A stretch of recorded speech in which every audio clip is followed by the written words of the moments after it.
Siempre en toda historia siempre hay dos partes, ¿verdad? Cómo lo vive podemos decir la víctima, cómo lo vive el agresor, cómo lo vive un lado u otro, ¿no?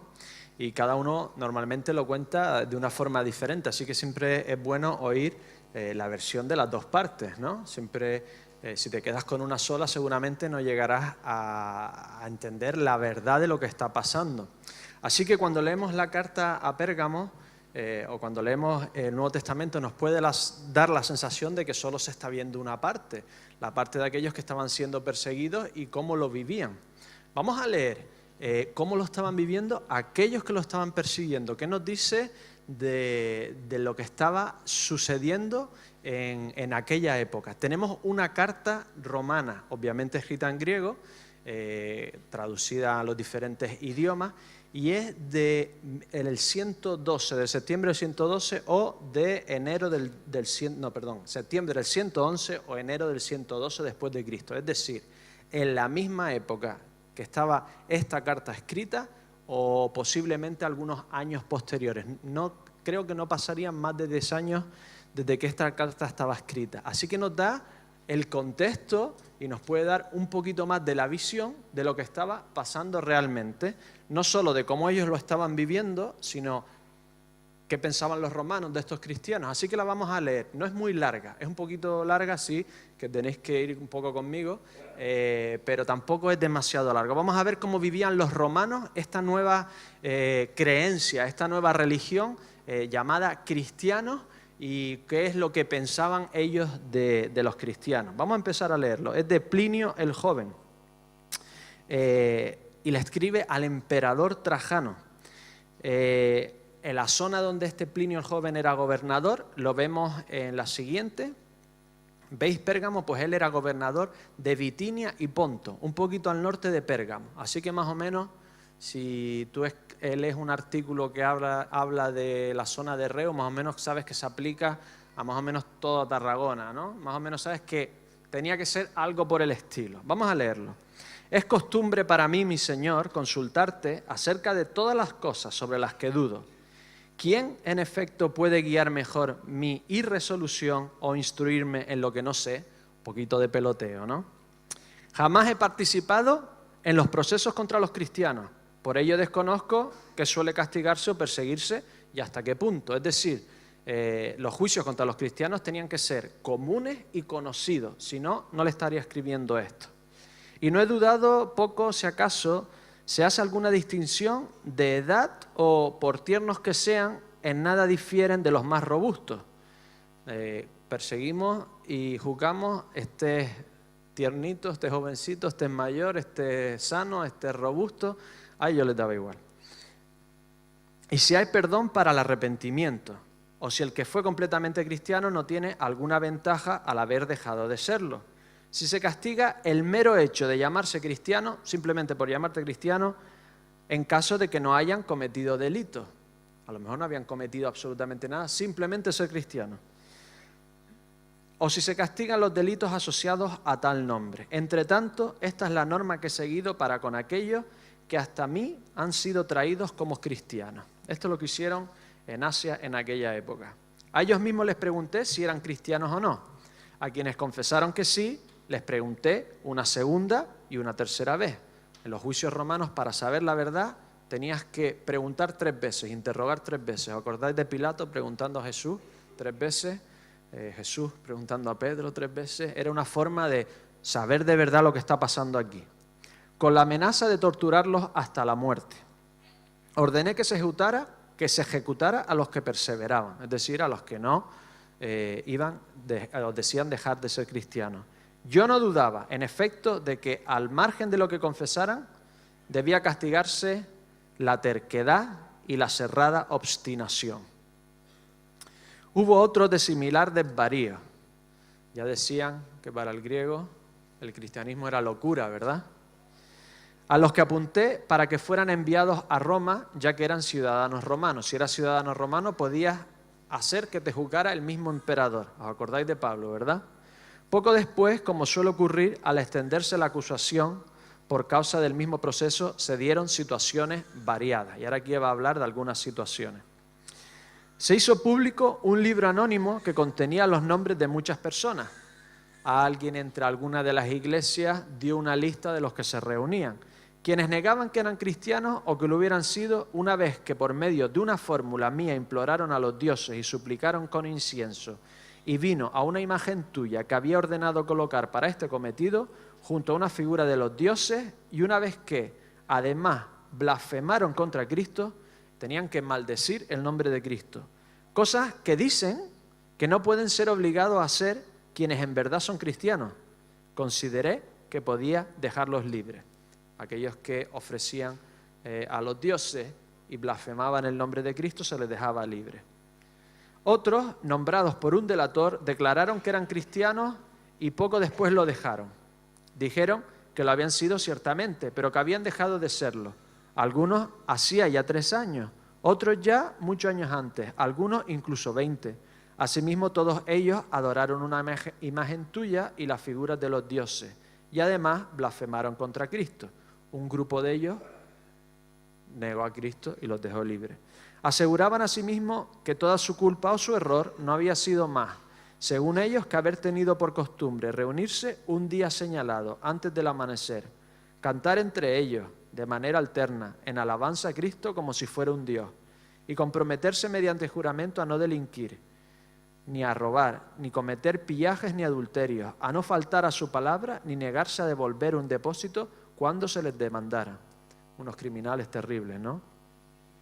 También decían que una vez realizados estos ritos, tenían por costumbre separarse y reunirse de nuevo para tomar el alimento, totalmente corriente e inocuo. Había una leyenda de la época en la que los cristianos, al comer el cuerpo de Cristo, creían que estaban comiendo carne humana, ¿vale? Que eran carnívoros.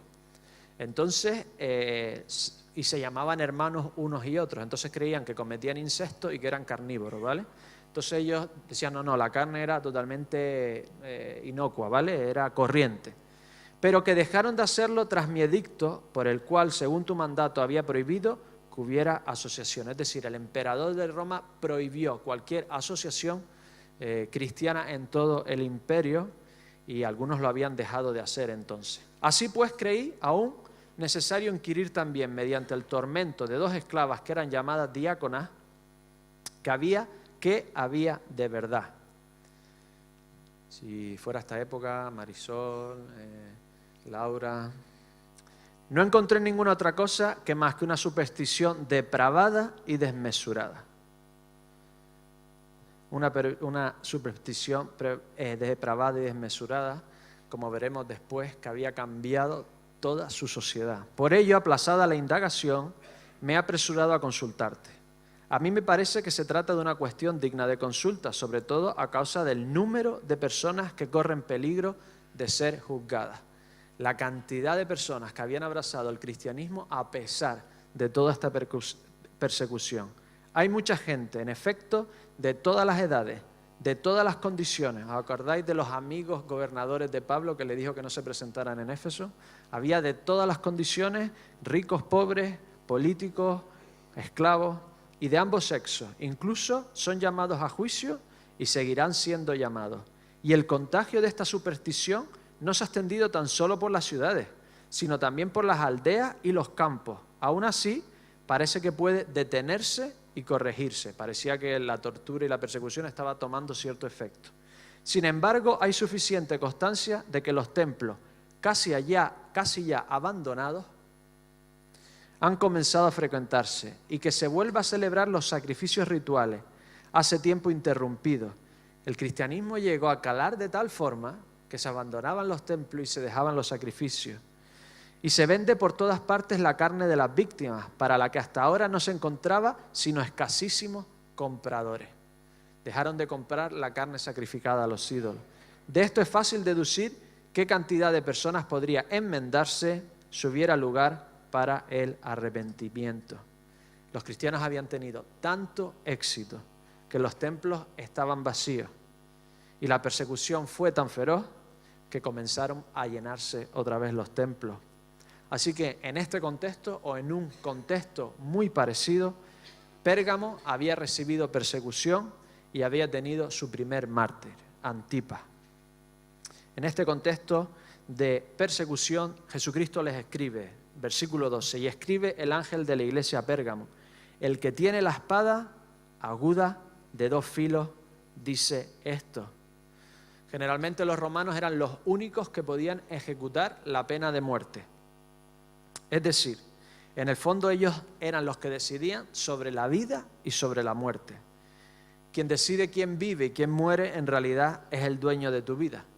Para una iglesia perseguida, en peligro de muerte solo por reunirse para cantar a Cristo, era un consuelo saber que el que tiene el verdadero poder sobre la vida y la muerte era Jesucristo y no el emperador romano.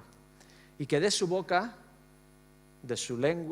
sale una espada como la lengua, ¿no? Era Pérgamo. ¿A qué os suena la palabra Pérgamo? Relacionado con libros antiguos,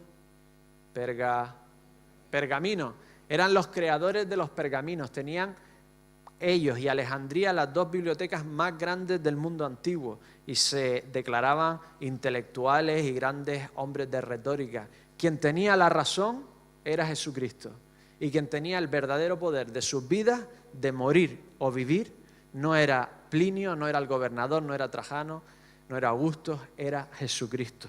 Ellos sabían que su vida no estaba en manos del emperador, sino en manos mismas de Cristo. Y les decía a Cristo: yo conozco tus obras, yo te conozco, sé lo que está pasando, no ignoro lo que estáis sufriendo. Y sé vuestro contexto, sé lo difícil que es. Mira lo que dice: donde está el trono de Satanás. Su contexto era muy difícil. Este trono de Satanás podía ser muchas cosas. La foto inicial que visteis era de la montaña de Pérgamo. Y en esta montaña tenían muchos templos, a dioses, a gobernadores. Por lo tanto, trono de Satanás y altar se utilizaban como sinónimos. Así que podía ser estos altares que habían a los dioses. Había un altar a Zeus. Este está en el Museo de Berlín. Y veis la serpiente con Zeus, ¿veis la foto de la serpiente? Si tú eres cristiano con trasfondo judío o eres gentil y te hablan del trasfondo judío, ¿quién es la serpiente? Satanás mismo, ¿verdad? Y fue lanzado fuera el gran dragón, la serpiente antigua que se llama Diablo y Satanás. También podía ser, ¿cuál es el símbolo de la medicina? Vais a una farmacia, algunas farmacias que tienen una serpiente. Y esto viene del templo de Asclepius. A lo mejor se dice de otra forma. Pero este era un culto a la sanidad. Y el símbolo era la serpiente. Y ibas allí si querías ser sanado. Era como ir a Lourdes o algo así. Ibas a este templo en la montaña para intentar ser sanado. Así que todos estos simbolismos de serpientes, de Zeus, de esta montaña, de estos templos a los emperadores, a Zeus, etc., era un símbolo de que Satanás en esa ciudad realmente estaba reinando, que era un sitio tremendamente oscuro. Pérgamo decoraba sus mejores edificios con granito marrón oscuro. Era un sitio pagano, era un sitio lleno de idolatría, era un sitio lleno de prostitución cúltica, un sitio oscuro. Así que, ¿por qué Dios pone una iglesia allí? Podía ponerlo en un sitio un poquito más tranquilo, ¿no? ¿Dónde es más útil la luz? ¿Dónde pones una lámpara? En los sitios más oscuros.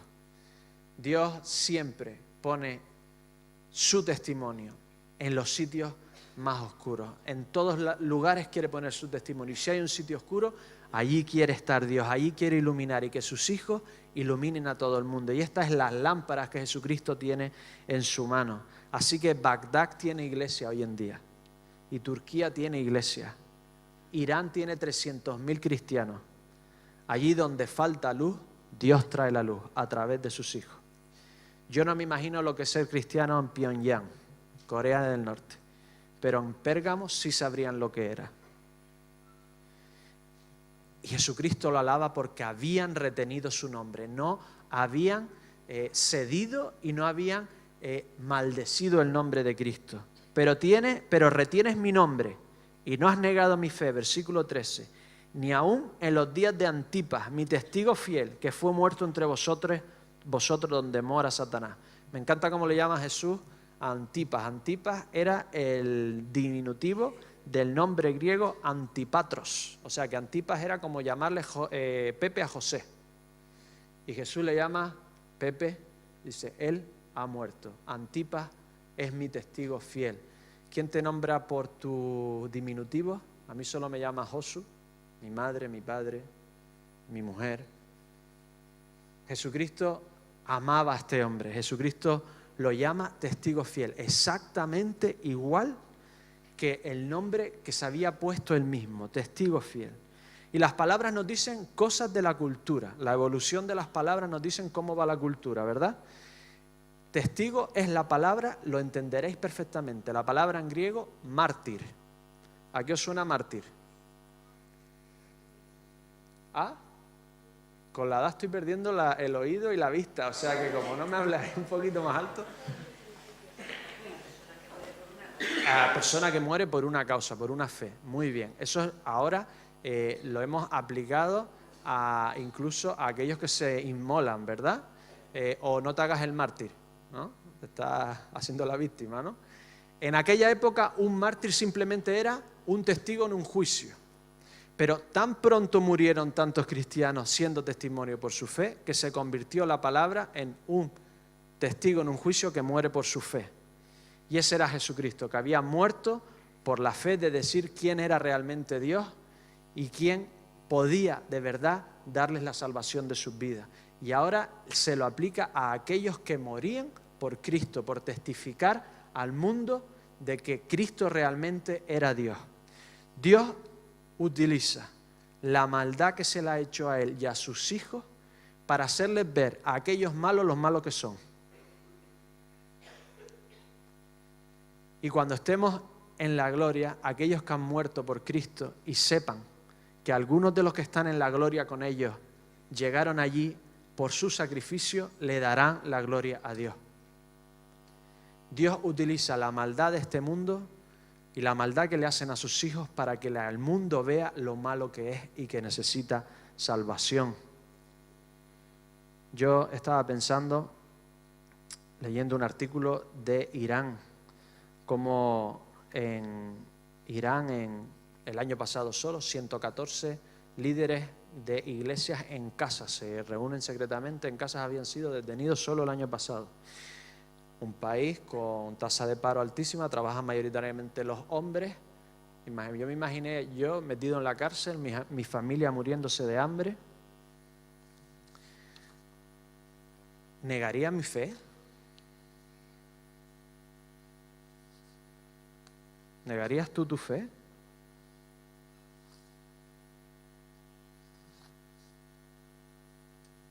Me imaginé en la cárcel, mi familia muriendo de hambre, con la soga al cuello, pensando si realmente maldeciría a Cristo. Y por otro lado dije, ¿cómo voy a maldecir a aquel que es el único que tiene poder de reunirte con tu familia por la eternidad? Mas cuando os entreguen, no os preocupéis por cómo o qué hablaréis, porque en aquella hora os será dado lo que habéis de hablar.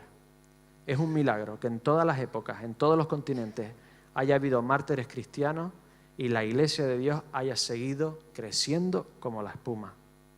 Pérgamo retenía el nombre de Cristo y su capacidad de sufrir estaba transformando la ciudad hasta tal punto que los templos se estaban vaciando. Y nosotros aquí no somos perseguidos, ¿verdad? Ninguno aquí está uno escondido poniendo la lista de quién viene aquí para dárselo al gobernador, ¿verdad? Pero tenemos una batalla también. Tenemos la batalla de nuestras mentes, de qué pensar, de qué motivaciones tenemos, en qué utilizar nuestro tiempo, nuestro dinero. Y es una batalla feroz. No es fácil. Y tenemos que tener el mismo coraje, la misma persistencia y la misma devoción que aquellos que están siendo perseguidos en otros países para ganar esta batalla y hacer que Dios domine nuestras vidas y no sean nuestros deseos y podamos ser de verdad luz a este mundo. No podemos relajarnos. Tenemos que utilizar la misma fuerza, la misma persistencia para llegar a aquellos que nos rodean. Y después de sufrir tanto, ¿de verdad, Jesús, que le vas a decir que tienes unas pocas cosas contra ellos? Yo los dejaría...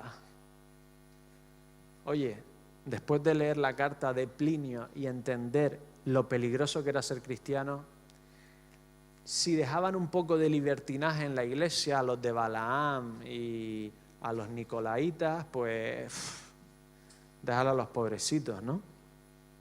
Pero tengo unas pocas cosas contra ti, que tienes ahí los que retienen la doctrina de Balaam, que enseña a Balac a poner tropiezo ante los hijos de Israel, a comer de las cosas sacrificadas a los ídolos y a cometer fornicación. Y también tienes a los que retienen la doctrina de los nicolaitas, que yo aborrezco. Sufrir no excusa tus equivocaciones. Estaban sufriendo, pero eso no excusaba las cosas que estaban haciendo mal. Muchas veces nos excusamos en que me permito hacer cosas malas porque estoy sufriendo mucho. Necesito tanto a alguien al lado mío que me lo permito. Estoy sufriendo tanto que necesito tanto que sufrir no te excusa de las equivocaciones. La evaluación de Jesús de la iglesia es bastante positiva. No había cedido, pero Jesucristo no se queda conforme con eso. Jesucristo no se conforma con una iglesia mediocre o incluso una buena iglesia. Jesucristo quiere una iglesia perfecta. Cuando vas a una boda, ¿cómo quieres que esté todo? Perfecto. Es tanto así que si hay alguna imperfección, alguien se cae, alguien se mancha, o es lo que te acuerdas de la boda, ¿no? De lo perfecto que estaba todo, eso ya es lo normal, te acuerdas de lo otro. Y en cierta forma Jesucristo dice que es el novio de la iglesia y quiere a su novia perfecta, porque un día vendrá y reinará con nosotros y vivirá aquí con nosotros. Dios mismo bajará y vivirá con nosotros. La ciudad no tiene necesidad de sol ni de luna que brillen en ella, porque la gloria de Dios ilumina y el Cordero es su lumbrera. No entrará en ella ninguna cosa inmunda o que hace abominación y mentira, sino solamente los que están inscritos en en el libro de la vida del Cordero. Dios no nos quiere tal como estamos. Dios quiere a nosotros perfeccionarnos. Dios quiere acabar la obra. Dios no va a dejar esta iglesia de Saló con estos 50 años de historia bendecida y llena de cosas maravillosas. Dios quiere Saló perfecto y Dios no le es suficiente con lo que has hecho hasta ahora y con lo bueno que has podido hacer y de a dónde has llegado. Dios te quiere seguir transformando y mientras estés vivo, Dios quiere algo más de ti.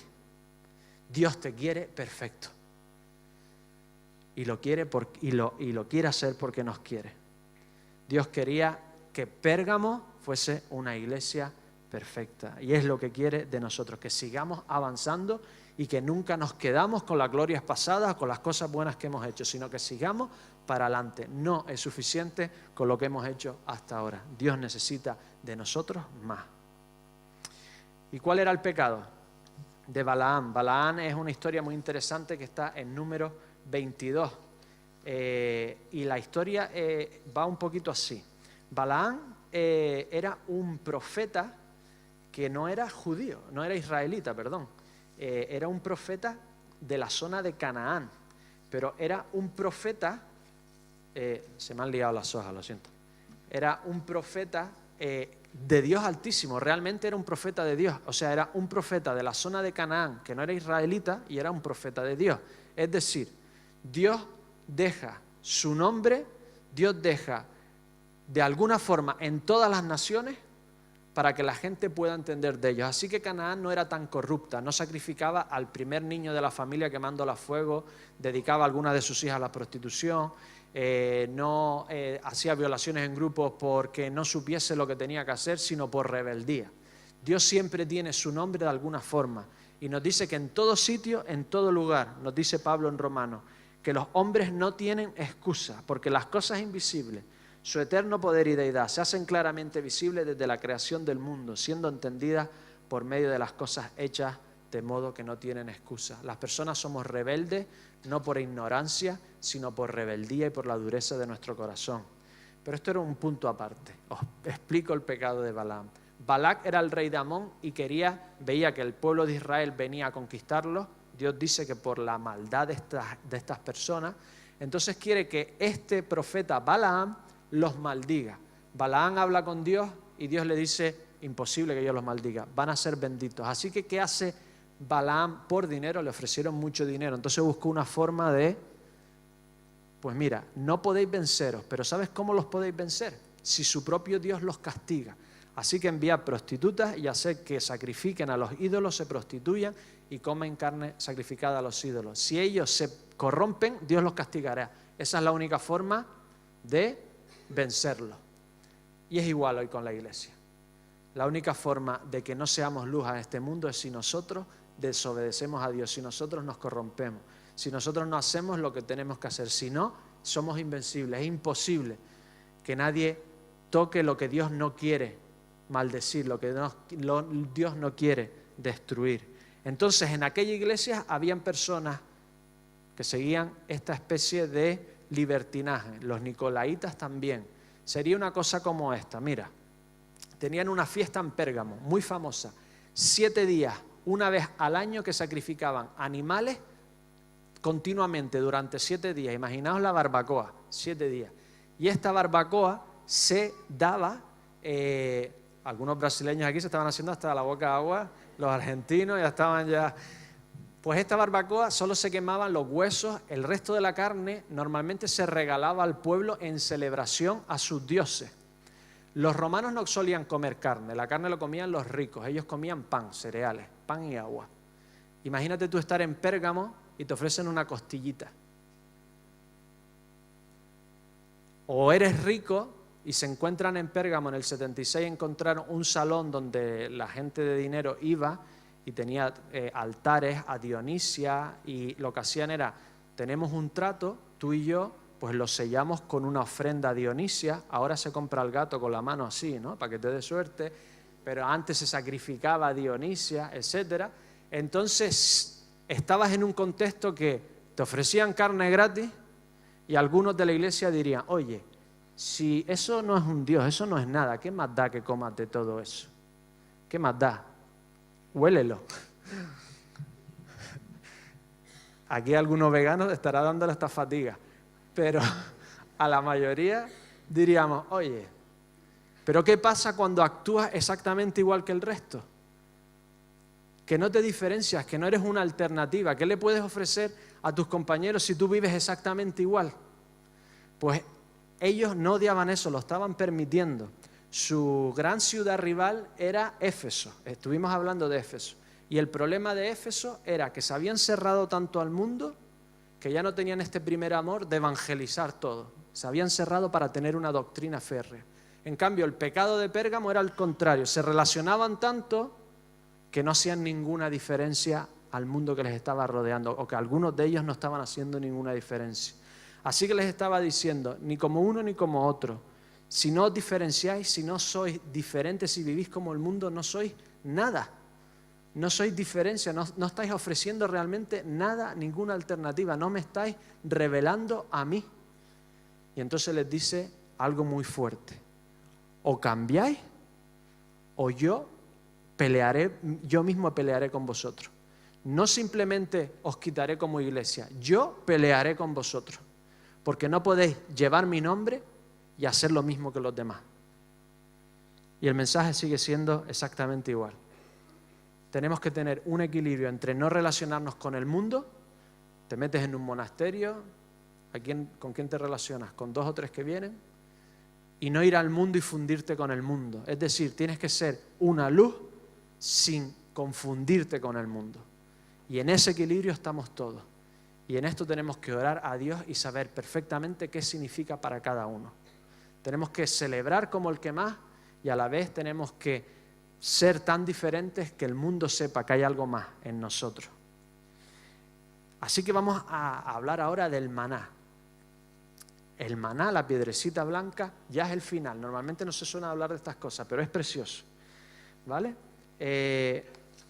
Dice que la recompensa de no confundirse con el mundo, de no dejar que estas doctrinas, este mezclarse con el mundo, triunfe en la iglesia, es esto. Dice el mensaje, versículo 17, el que tiene oído, oiga lo que el Espíritu dice a la iglesia. Al que venciere, le daré a comer del maná escondido, y le daré una piedrecita blanca, y la piedrecita escrito un nombre nuevo, el cual ninguno conoce sino aquel que lo recibe. ¿No te molesta un poco de esto del que venciere? ¿No? Yo quiero tener la salvación asegurada, haga lo que haga. Pero aquí dice que el que venciere, ¿qué es lo que entendían ellos por esto? ¿Qué es lo que dijo Plinio a Trajano? En los verdaderos cristianos, da igual que los tortures o que los mates, que no van a maldecir el nombre de Cristo. No es que el que venza es que esté consiguiéndose la salvación por sus obras. Es que el que tiene el cielo en sí, el que ha pedido a Dios en su vida, es imposible que no permanezca hasta el final. Eso es como lo entendía Plinio y como lo entendían ellos también. ¿Qué significa este maná? El maná era la comida que daba Dios a Israel y era como infinita, no se acababa nunca, no venía un día que caía y otro día, siempre estaba ahí. Era, en la Septuaginta le llaman la comida de los ángeles y los judíos le llamaban el pan de Dios, el pan del cielo. Y era un símbolo de provisión divina eterna. Vida eterna, provisión de vida eterna, felicidad eterna, estar siempre provisto directamente por Dios para siempre.